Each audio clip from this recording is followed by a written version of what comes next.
Mulai hari ini sebanyak 100 SD di Kota Ambon gelar belajar tatap muka terbatas. Sebanyak 100 sekolah dasar SD di Kota Ambon mulai gelar pembelajaran tatap muka PTM terbatas. Demikian disampaikan Kepala Dinas Pendidikan Kota Ambon, Ferdinand Taso, kepada wartawan Senin 7 Maret 2022.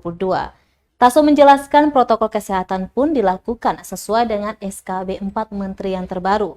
Sementara itu, pantauan tribunambon.com di salah satu sekolah, yakni di SD Impres 25 Ambon, Kudamati, siswa-siswi SD antusias datang sekolah 1 jam sebelum pembelajaran dimulai.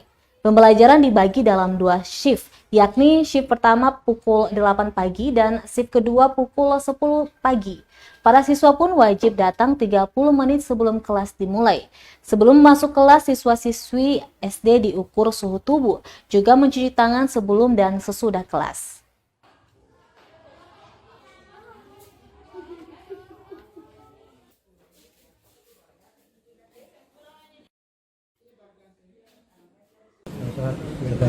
Seratus sekolah. 100 sekolah jalan memang juga dalam rangka persiapan untuk asesmen nasional ya. Asesmen nasional itu terkait dengan AKM-nya, asesmen kompetensi minimum.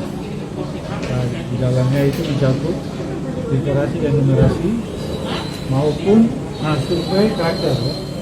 Survei karakter termasuk survei lingkungan belajar.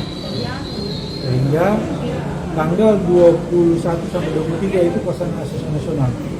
Nah, dalam hari ini kita sudah sedang melakukan pelatihan untuk penyusun nasional kepada baik SMP maupun SD. Kemudian nanti sehari 2 ini untuk mempersiapkan soal dengan model asesmen bagi kelas 7, kelas 8, kelas 9 di SMP, begitu pula SD ya.